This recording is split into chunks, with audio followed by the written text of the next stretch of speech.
En 6 departamentos del país se concentra el 71% de los temas de judicialización de líderes.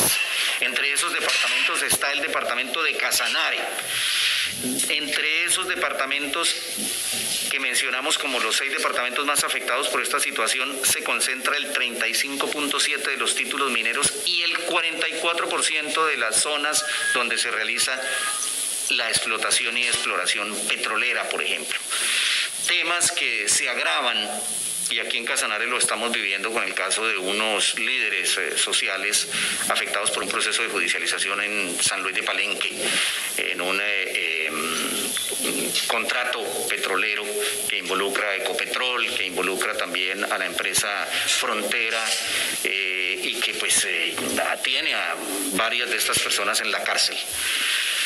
Esto con el agravante de que en el año 2001 Ecopetrol, conjuntamente con la policía, con la fiscalía, con el Estado colombiano, suscribió un convenio de apoyo para la creación de unas estructuras que se llaman las estructuras de apoyo, que son unidades de la fiscalía dedicadas a investigar este tipo de presuntos delitos con recursos del sector petrolero.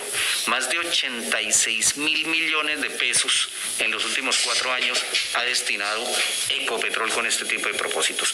Sin duda, temas que nos llaman a la reflexión, o por lo que, repito, contamos con la compañía de Franklin Castañeda, abogado, presidente de la Fundación Comité de Solidaridad con los Presos Políticos en Colombia, y con la doctora Tatiana Trianas, abogada, coordinadora de Derechos Humanos de la ONG COSPAC, 2 entidades muy comprometidas con el tema de la defensa de los derechos de los líderes sociales en nuestro país.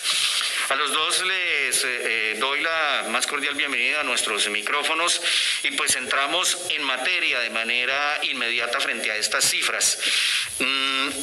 ¿Cómo se puede analizar, doctor Franklin, el aumento que ha tenido en nuestro país esa práctica de responder por parte del Estado a la lucha social, criminalizándola, castigándola judicialmente, convirtiendo prácticamente al líder social, a quien va a defender los derechos de una comunidad, en un delincuente? Buenos días, doctor Franklin. Buenos días, Martín. Buenos días a todas las personas que nos escuchan en este momento en Casanare por este importante programa de Tribuna Abierta. A ver, lo primero que habría que señalar es que lastimosamente la judicialización o criminalización de la labor de los defensores y defensoras de derechos humanos en Colombia se suma a una tendencia más, ¿no? Lastimosamente es una tendencia un poco más silenciosa, pero hace su aporte a un ambiente de persecución al liderazgo social. Hemos venido asistiendo como en los últimos años hay un incremento de la tasa de homicidios a líderes y defensores y defensoras de derechos humanos. También hemos venido presenciando la alta tasa de impunidad que hay sobre estos crímenes y por otra parte, lo que hemos notado también es un incremento de la judicialización a líderes y defensores. En el informe de criminalización de la defensa de los derechos humanos en Colombia, que es un informe que hacemos de conjunto entre la Corporación COSPAC, el Comité de Solidaridad con los Presos Políticos y la ONCT, con el respaldo de importantes organizaciones internacionales como la Heinrich Böll, Miserior y War on War, lo que encontramos es que en los últimos años se han dado 249 casos de judicialización a defensores y efectivamente, tal como lo planteabas, Martín, en Casanare se presentan 16 de ellos. Pero también es muy preocupante la coincidencia que existe en los territorios donde hay mayor cantidad de empresas multinacionales dedicadas al negocio de extracción de hidrocarburos y a los negocios mineros con el incremento de las judicializaciones. Y esto se explica en buena medida por una tendencia a privatizar la justicia. Lastimosamente, no solamente hablamos del convenio de Ecopetrol, que como bien lo reseñabas, en los últimos 4 años ha aportado cerca de 83.000 millones de pesos a la Fiscalía General de la Nación para llevar, entre otros, este tipo de casos, sino que hablamos también de cifras cercanas a los 200.000 millones de pesos que han aportado estas empresas también a la fuerza pública y en particular a la policía, que recordemos que a su vez ejerce de policía judicial en estos procesos. Lastimosamente lo que notamos es una tendencia en la cual gracias a este respaldo de entidades privadas, a la Fiscalía y a la Policía, cuando se presentan conflictos sociales entre empresas y líderes sociales o comunidades enteras, pues estos conflictos no se están resolviendo a partir del diálogo, sino que estas unidades de la Policía y de la Fiscalía, insisto, financiadas en buena parte por estas empresas, están montando procesos judiciales en contra de las personas.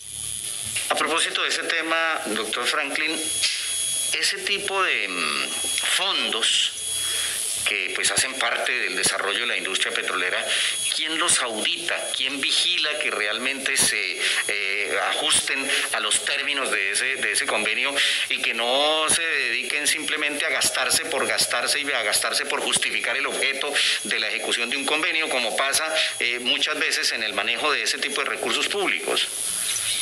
Bueno, aquí tenemos todavía una situación mucho más compleja, ¿no? Estos convenios son reservados. Te cuento que para acceder a parte de los convenios tuvimos que recurrir a acciones judiciales y demoramos meses enteros intentando acceder a ellos. Nosotros, no sé si alcancé a mencionarlo, terminamos accediendo a información que da cuenta de 365 convenios que vinculan al Ministerio de Defensa con empresas privadas, de los cuales 117 son del sector minero energético y de hidrocarburos.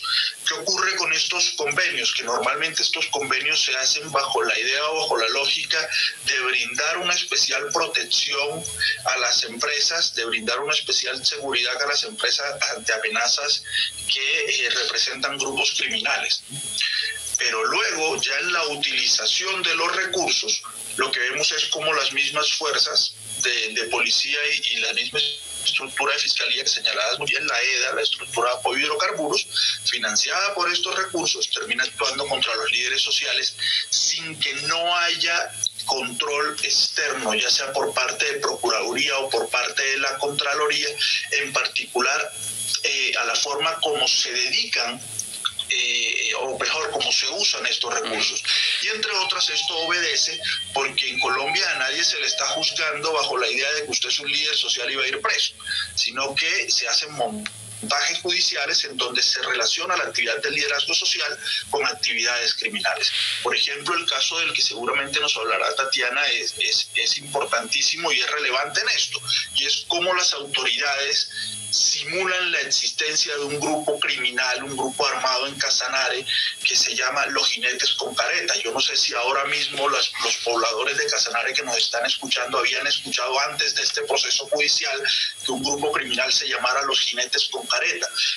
Pues con toda esta falacia judicial lo que se hace de alguna forma es garantizar que estos recursos puedan usarse en actividades policivas y judiciales en contra del movimiento social que favorecen a empresas y que pasan muy de agache del control de parte de las autoridades, que en este caso sería la Procuraduría, la Contraloría y por supuesto los altos niveles de la Fiscalía General de la Nación. Sí, a propósito de ese tema y ya preguntándole también a la doctora Tatiana Triana, ya como abogada, desde su perspectiva desde su perspectiva jurídica, si el abordaje para la verificación y para la revisión de este tipo de procesos es bien difícil en cuanto a la supervisión del convenio y de sus desarrollos por el secretismo que lo rodea, uno supondría también que más difícil y harto complicado lo deben tener precisamente los abogados que se dedican a la defensa de este tipo de personas, porque imagínese usted, un defensor de un humilde campesino, de una persona dedicada a su labor en el campo, por ejemplo, y que decida abanderarse de una causa social y que sea equiparado a la condición prácticamente de un delincuente, de un terrorista, pues con qué poder económico se va a enfrentar. Imagínese usted a una bolsa de recursos que no más en pensar en 86.000 millones de pesos en 4 años dedicados a fortalecer la labor de persecución del ente acusador, pues ahí cómo se equiparan las fuerzas en ese forcejeo en medio de un proceso judicial contra este tipo de líderes, doctora Tatiana. Bueno, muy buen día y un cordial saludo a todas las personas que sintonizan esta emisora. Muchas gracias por este espacio y efectivamente, pues en tu pregunta es muy valiosa porque hay que ver cómo en estos procesos judiciales pues las responsabilidades y los elementos materiales probatorios que presenta la Fiscalía pues hacen que todo este proceso sea bastante complejo. Como bien lo decía Franklin, pues la imputación que hace la Fiscalía parte por identificar a este grupo de personas, a este grupo de líderes sociales y ambientales como un grupo delictivo organizado. En el escrito de acusación, la Fiscalía en ningún momento determina con ningún elemento material probatorio la responsabilidad individual de cada una de las personas imputadas en los delitos pues, que asimismo se les imputaron. Por el contrario, esta imputación generalizada, en la que casi todos los detenidos lo que dicen es que ellos, en la mayoría, cumplen labores de agitación de masas e identifican a una de las personas, que es el líder social Ferney Salcedo, como líder de este grupo delictivo organizado. Esto es lo único que evidencia en realidad y que es parte de lo que se presenta en la cartilla que presentamos de judicialización a la protesta social, es que la criminalización va dirigida a las personas que defienden los derechos humanos. Digamos, ¿cuál es la intención? Pues elevar campañas de desprestigio y estigmatización que afectan la honra, que afectan el buen nombre de las personas, pero que también desincentivan la exigencia de los derechos ante estas circunstancias que se presentan. Estos procesos judiciales son difíciles, son engorrosos. La captura y los allanamientos que se realizaron el 27 de noviembre, en este caso de 8 líderes de San Luis de Palenque, pues también se llevaron un montón de documentos, un montón de equipos que en últimas responden es al trabajo que por supuesto es legal, un trabajo legítimo de estos líderes, y están haciendo pasar estos elementos materiales probatorios como elementos pues que a ningún momento constituyen un delito, lo cual por supuesto que para la defensa de estos procesos es completamente difícil, y pues a esto se le suma. Hay que ver qué más instituciones están envueltas en este tipo de situaciones. Hay que ver que están los fiscales en cabeza pues, de estas estructuras de apoyo de las que venimos hablando. También la fuerza pública, vale la pena resaltar que estas estructuras de apoyo incluso funcionan en las sedes del ejército, sí, batallones, entre otras. Pero también los legisladores tienen mucho que ver acá. En el 2018 se promulga la ley 1908, que es una ley que además hace que los plazos y los tiempos y los términos judiciales sean muchísimo más largos. Es decir, hoy hablamos de 8 personas privadas de la libertad en La Guafilla, privadas de la libertad en sus domicilios en Yopal, en San Luis de Palenque, que tienen que someterse a un proceso judicial mucho más largo. En ese sentido, supondría uno también que además del líder social afectado por esta situación, habría un riesgo implícito para los abogados que asumen estas defensas en el desarrollo de la cobertura informativa de estos procesos. Dialogamos nosotros, por ejemplo, con el doctor Jorge Cortés Colmenares, un reconocido jurista casanareño que ha hecho parte de estos equipos de defensa, y el hombre nos contaba precisamente pues que sin duda también siente algo de aprehensión, siente algo de incertidumbre cuando abordan este tipo de temas, porque pues si eso le pasa a un líder social, ¿qué podría pasarle a quienes los defienden? Claro, los abogados y las abogadas no estamos excluidas de esta estigmatización y en últimas de estas campañas de desprestigio. Incluso la ley 1908 en un principio planteaba una persecución en últimas contra abogados y abogadas defensores y defensoras. No obstante, pues esto ya tuvo una revisión por parte pues de un control de constitucionalidad. No obstante, ante los medios de comunicación, ante pues la sociedad en general, se busca deslegitimar este ejercicio de la profesión, la defensa técnica a la cual todas las personas tienen derecho, y pues en últimas pues lo que busca es eso, ¿no? Estigmatizar, desprestigiar y generar esa señalización, esa estigmatización contra pues quienes además ejercen la defensa técnica de estos procesos. 8 de la mañana, 52 minutos. El tiempo en radio es implacable y corre. Vamos a entrar ya en la reflexión final y les voy a pedir tanto al doctor Franklin como a la doctora Tatiana pues una reflexión. Ya hemos hecho un panorama general, un diagnóstico. Quienes quieran ver la cartilla, a propósito, doctor Franklin, quienes quieran ver la cartilla, hemos puesto algunos slides aquí durante la transmisión de esta entrevista, pero quienes quieran tener el documento en sus manos, ¿en qué sitio lo pueden descargar? La versión electrónica, para que se vean en esas cifras, interpreten y entiendan el reflejo de la situación tan delicada que viven los derechos humanos de los líderes sociales afectados por estos procesos de judicialización y de criminalización. ¿En dónde pueden descargar la cartilla? Claro que sí, Martín, muchas gracias. Lo pueden descargar en la página web www.comitedesolidaridad.com. www.comitedesolidaridad.com. Bueno, y ahí no solo pueden descargar la cartilla, sino pueden leer y enterarse de muchas otras historias y perfiles de situaciones y de temas que se vienen dando a nivel regional y nacional en torno a este tema de la persecución judicial a los líderes sociales. Finalmente, doctor Fabián, ¿qué recomendarles a esos líderes que, a pesar de todos estos temas, no se intimidan y dicen, hombre, vamos a persistir en nuestra lucha social, vamos a seguir defendiendo los derechos de nuestras comunidades? ¿Qué decirle a ese campesino, a esa mujer, a ese joven en una vereda, en un barrio de cualquiera de nuestras ciudades del país, y especialmente aquí en el departamento de Casanare, de cómo abordar este tipo de temas, de continuar con su valioso trabajo construyendo sociedad, construyendo tejido social, a pesar de la intimidación que se pretende hacer con este mecanismo de criminalización de su lucha social? Martín, yo dividiría el tema en dos temas, en dos facetas, ¿no? Primero es hacer unas exigencias, recomendaciones al Estado colombiano. Creo que claramente debemos tener la idea de que el Estado colombiano sea un Estado democrático que no permita la manipulación de su poder punitivo. Segundo, creo que es importante que se le garantice el derecho a defender derechos a las personas. En ese sentido es importante que se tomen medidas para que la justicia colombiana no continúe por el camino de la privatización y sirviendo intereses de poderes fácticos. Para ello, consideramos que es importante que las estructuras de apoyo a hidrocarburos no juzguen a líderes, no investiguen a líderes sociales. Consideramos que es importante que en Colombia se establezcan controles a la inteligencia.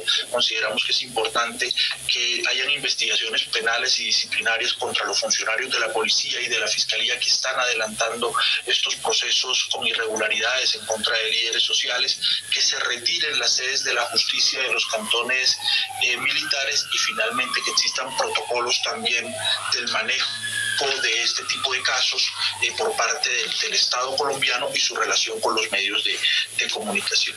Y para la sociedad civil deberíamos decir primero, tengan la certeza de que no están solos, tengan la certeza de que hay toda una cantidad de personas tras ellos, que hay personas que estamos dispuestos a respaldarlos, que hay un movimiento de derechos humanos fuerte en Colombia, que hay medios de comunicación que claramente también tienen una línea no solamente de objetividad, sino también de respaldo y de darle voces a estas personas, y que es importante trabajar o continuar luchando por las causas que tienen que ver con el medio ambiente, que tienen que ver por la autonomía de los territorios y que tienen que ver con modelos de desarrollo diferentes. Creo que esta pandemia que estamos viviendo todos nos debería dejar la reflexión de si estamos en el camino correcto o si debemos escuchar mucho más a los líderes ambientales, a los líderes que nos han pedido desde hace décadas un mayor cuidado a la naturaleza.